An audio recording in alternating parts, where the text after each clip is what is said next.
How do you get 45 into 40? That is the question. And the answer is at least 5 deletions. 5 deletions. Who will they be?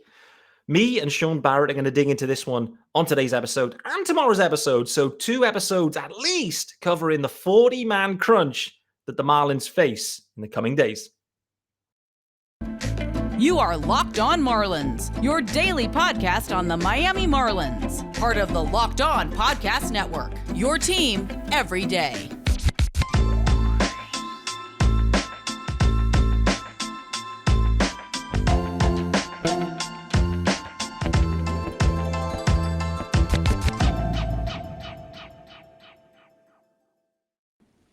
Greetings from England and welcome to Locked On Marlins. Of course, this is your daily podcast.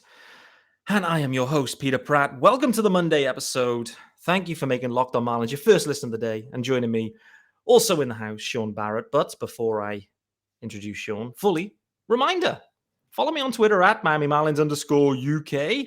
FYI, I'm not a journalist. I am an entertainer. That is the new title I've assigned myself.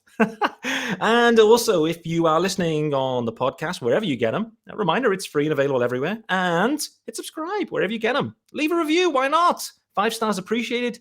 And if you are listening and thinking, I'd love to see these guys on YouTube. I'd love to see Shaun Barrett's beard. Never fear. There is a YouTube channel. Shaun Barrett's beard is looking sensational. Hit subscribe there too. Shaun, how are you and the beard shaping up today? I'm doing well. The beard is a work in progress, but we're getting there. I've calmed down. There have been some interesting feelings and thoughts over the last 24 hours, but I think we move on and we talk some exciting news about the Marlins. We do. Just a reminder for those that are worried about it or just asking the question to themselves. This is Unsourced. This is an Unsourced show.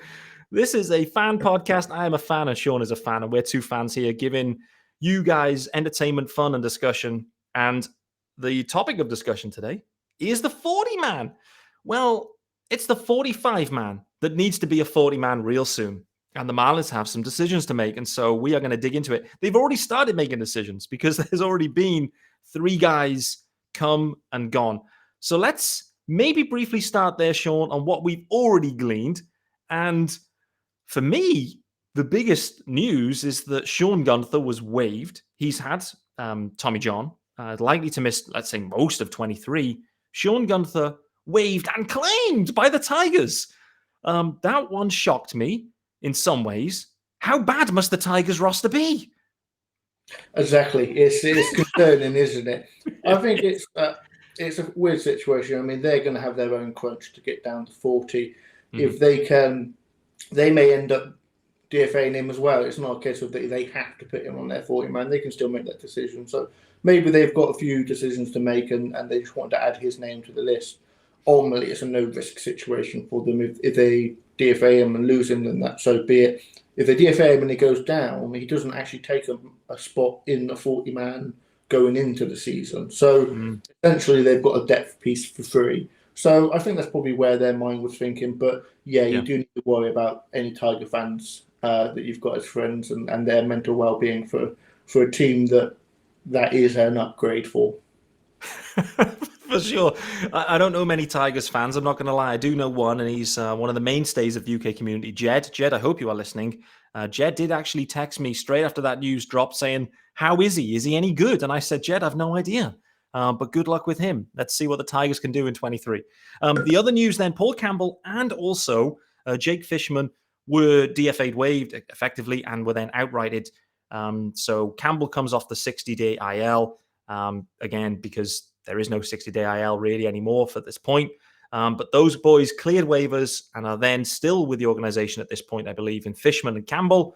I don't think any surprises there in those names. I mean, Paul Campbell in particular, boy, oh boy, it's been a checkered history for him with the Marlins. Can't even remember back to 21 when he was, busted for PEDs. Absolutely insane. But, Paul Campbell, again, a guy that's been hurt this year too. it's been an up, let's say more down than ups, I'd say, is with his career with the Marlins, but still remains in the organization. So the door is not fully closed on Paul Campbell, but no real surprises with Campbell and Fishman, though, right? No, absolutely, especially Campbell in the sense of what the team have gone through with him. I remember when he came back, and it was a case, I think we talked about it a little bit, and the idea of completely forgot about him because, he wasn't particularly great when in spring training, and then he got the bust, which he denies, and I'm not here saying that he was innocent or guilty. It is just what it was. And then when he come back, he didn't pitch very well, which I suppose can be expected with all the issues that he's had. But ultimately, the Marlins weren't going to move on with him on the 40-man. I think obvious. And the fact that they were the 3 early decisions that they made probably linked to the idea that, these were the definite first moves they were going to make. Yeah, I think that's a fair assessment too, right? There's no shockers in these names. And now it takes you more into the crunch. I mean, we've got to be careful how we play this now in terms of whether they are truly crunch decisions. We got to call out this Marlins roster collectively delivered 69 wins in 2022. So, really if I was the Marlins, I'd be thinking more of this situation right now of what opportunities does this present our ball club for who else is going to be available and waived because of roster crunches on really good teams. I appreciate all the other teams in the main have a problem or a different type of challenge in that most of them are affected by free agency. The Marlins have 0 free agents unless, Shaun, and here's the final question before we really get into this, is Jorge Soler is the only player that can theoretically become a free agent. I guess maybe Joey Wendell, but I don't believe that to be true. Jorge Soler, he isn't opting out of $15 million in 2023, is he? Absolutely not, no. I don't think it's a question, really, is it? It's not. And to be fair, that's not a slight on his performance. He actually performed reasonably well. He was injured. Could he convince himself that he could get more on the open market over a longer period of time? Because it's 15 this year, and then the option is 9 the year after, which he probably would then decline if he has anyway decent year this year. But he could maybe convince himself that there's more guaranteed money over a longer period of time if he was a free agent right now. But realistically, 15 million, staring him down, put a healthy season on his back and going into free agency next year, I think that would be the more logical choice for him as an individual. I'm with you. Probably if he went to free agency again, there could be a longer term deal on the table, and maybe at a club that may be pushing, for a World Series, let's say in 23. I don't know. I don't know how the Marlins see themselves, but the reality is the 15 million right in this year is hard to turn down. Equally, he knows in all reality, there's pretty much everyday playing time for him as well. And so when it gets around to next year, if he's healthy, there's a good chance he's hit a decent number of home runs and struck out a bunch. But, he'll have a decent year to then go back out to market and go, listen, I'm basically looking for the same again. 3 years, 35 million. Who's going to pay me that? And I think that'll probably be, the end of the relation. And I always saw this contract, I always saw pretty much as a most likely a 2-year deal.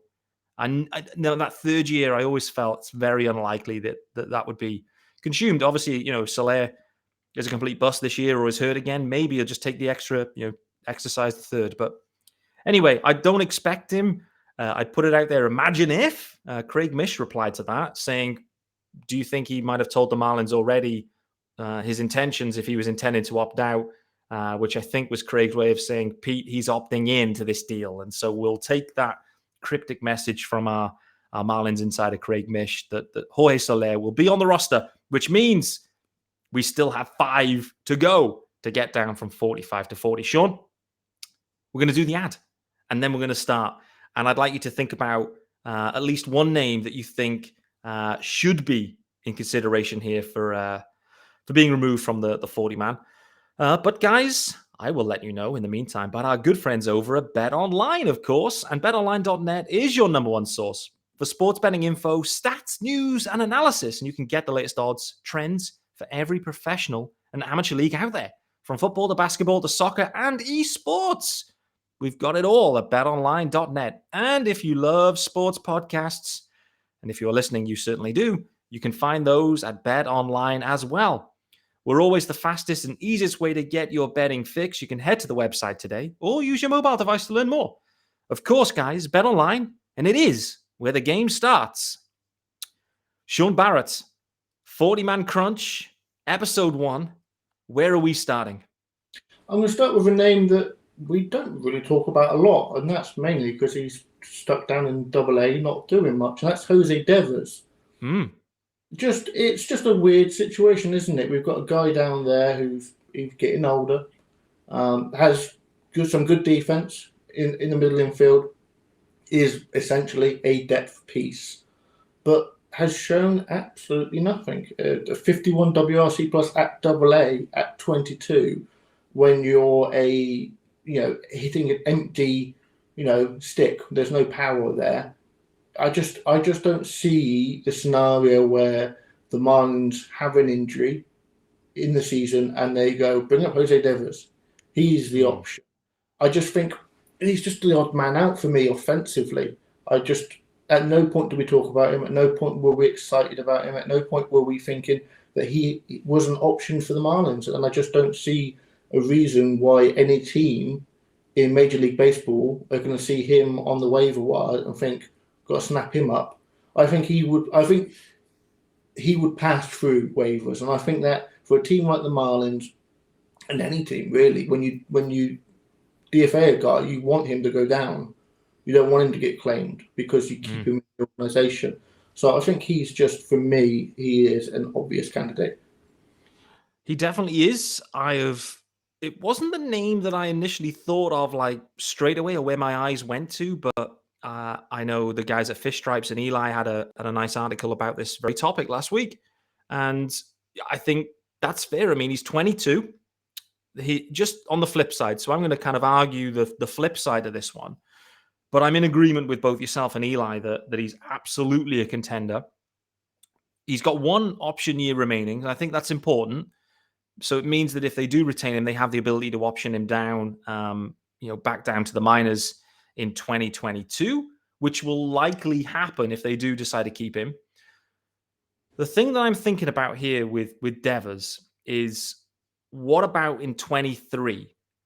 Because the Marlins have got so many infielders that are about to enter their final year. And it's almost like, okay, what does the gap look like at the end of 23 when Miggy's gone, BA's gone, Wendell's gone, maybe Coop's gone. All of a sudden, the whole infield's gone. The next thing is maybe a Devers could play that backup role.